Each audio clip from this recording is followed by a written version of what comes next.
Salve, adik-adik dan sahabat misioner. Jumpa kembali dengan kakak Jordan Ponto dalam Do Re Mi, doa dan renungan misioner. Bersama sekami Paroki Santo Petrus dan Paulus Argapura, Keuskupan Jayapura. Edisi Senin 14 April 2025, kita berada dalam masa Pekan Suci. Bacaan Injil hari ini diambil dari Injil Yohanes pasal 12 ayat 1 sampai dengan 11. Baiklah, sebelum kita mendengarkan Injil hari ini, marilah kita berdoa. Dalam nama Bapa dan Putra dan Roh Kudus. Amin. Ya Bapa, terima kasih untuk hari baru yang Engkau adakan bagi kami. Karena begitu besar kasih-Mu kepada kami, Engkau mengutus Yesus Putramu untuk membebaskan kami dari segala salah, dosa, dan kelemahan kami. Terima kasih ya Bapa, demi Kristus Tuhan dan pengantara kami. Amin. Tuhan beserta kita, sekarang dan selama-lamanya. Inilah Injil suci Tuhan kita Yesus Kristus menurut Lukas. Dimuliakanlah Tuhan.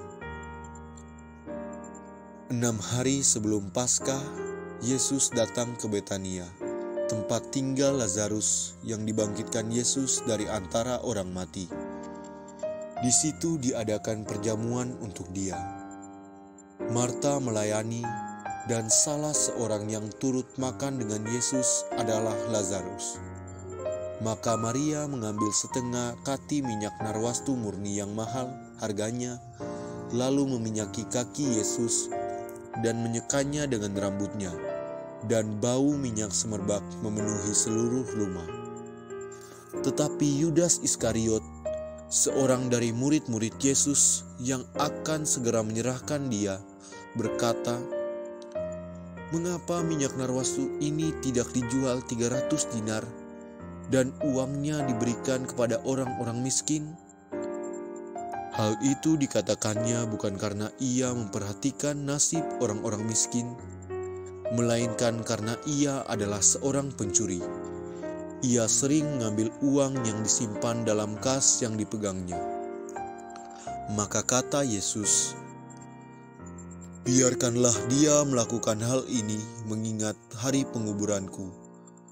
Karena orang-orang miskin selalu ada padamu, tetapi aku tidak akan selalu ada pada kamu." Sejumlah besar orang Yahudi mendengar bahwa Yesus ada di Betania. Maka mereka datang bukan hanya karena Yesus, melainkan juga untuk melihat Lazarus yang telah dibangkitkannya dari antara orang mati. Lalu imam-imam kepala bermufakat untuk membunuh Lazarus juga, sebab karena dialah banyak orang Yahudi meninggalkan mereka dan percaya kepada Yesus. Demikianlah sabda Tuhan. Terpujilah Kristus.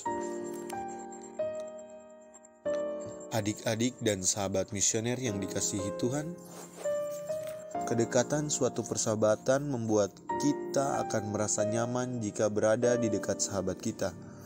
Susah, senang, lapar, kenyang, kesal, puas, rela, menggerutu, semua dapat diungkapkan dengan bebas apa adanya. Tidak dibuat-buat, tidak pula ditutup-tutupi. Itulah keindahan suatu persahabatan yang kita rindukan dan berharap juga terjadi dalam sebuah komunitas di antara kita sebagai sahabat bina iman, sebagai sahabat di kelompok misdinar, di sekolah, di keluarga, atau di kelompok manapun kita berada. Gambaran persahabatan sebuah komunitas atau keluarga ini tercermin pula dalam kisah Yesus dengan Lazarus, Maria, dan Marta.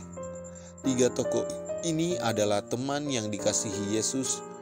Jadi bisa dibayangkan bahwa kepada keluarga inilah Yesus sering berkunjung untuk beristirahat dan mengobrol. Dalam Injil hari ini, setidaknya kita jumpai 3 kisah tentang Yesus dan keluarga di Betania ini. Pertama, tentang Lazarus yang dibangkitkan. Kedua, tentang Maria dan Marta. Akhirnya hari ini kita merenungkan tentang kembalinya Yesus ke Betania untuk mengadakan perjamuan setelah Lazarus dibangkitkan Yesus. Yang menarik dari kisah tersebut adalah suatu lukisan tentang peran setiap orang dalam komunitas atau kelompok. Lazarus digambarkan turut makan bersama Yesus tanpa sepatah kata pun keluar dari mulutnya. Maria meminyaki kaki Yesus dan Marta sibuk melayani perjamuan. Masing-masing bertindak secara wajar, melakukan sesuatu yang paling mereka sukai dan menyumbang bagi keluarga atau komunitasnya. Saya dan juga adik-adik dan sahabat misioner adalah orang yang memiliki perbedaan rasa dan minat. Kodrat dan bakat rohani kita berbeda. Namun itu semua merupakan hadiah bagi komunitas.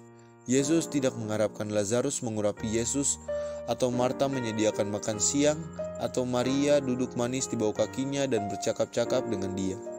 Bukankah itu merupakan suatu gambaran yang mengagumkan tentang bagaimana orang menjadi dirinya sendiri di hadapan Tuhan? Kita mesti menjadi diri kita sendiri dan bahagia dengan anugerah yang kita miliki. Dalam sebuah peristiwa saat berjamuan, seperti perikop di atas, Maria meminyaki kaki Yesus dengan minyak narwastu murni yang mahal harganya. Kejadian ini disaksikan oleh Yudas Iskariot dan membuat hatinya sangat kesal. Sebagai bendahara kelompok, ia melihat tindakan itu sebagai pemborosan. Pikirnya daripada dituang di kaki Yesus, lebih baik diberikan untuk dijual dengan harga yang mahal. Yesus berpandangan lain. Ia justru mendukung tindakan Maria. Biarkanlah dia melakukan hal ini. Siapa di antara kita yang bisa memberi harga dari sebuah ketulusan pelayanan? Sebuah ketulusan tidak bisa diberi harga. Ketika sebuah ketulusan diberi harga, maka hilang sudah nilai ketulusan itu, sehingga tak bernilai sebagai pelayanan lagi, melainkan menjadi sebuah perdagangan. Yesus melihat dan menghargai tindakan Maria sebagai sebuah pelayanan yang muncul dari ketulusan hatinya. Inilah pelayanan yang bernilai tiada tara. Pertama-tama bukan barang mahal yang dikorbankannya, tetapi karena ia ingin memberikan yang terbaik yang bisa diberikannya kepada Tuhan. Semoga Tuhan memberikan kepada kita hati baik dan tulus untuk mengasihinya dan sesama, seperti pelayanan yang dilakukan Maria, seperti yang dikisahkan dalam Injil Yohanes hari ini. Amin. Marilah kita berdoa bersama-sama doa anak misioner. Tuhan Yesus, Engkau diutus Bapa menjadi berkat bagi dunia dan menjadi juru selamat bagi manusia. Utuslah kami anak-anak dan remaja misioner di Indonesia untuk menjadi sahabat yang kuat bagi yang lemah, sahabat yang rela berkorban bagi yang menderita payah, sahabat penghibur bagi yang sakit dan gelisah.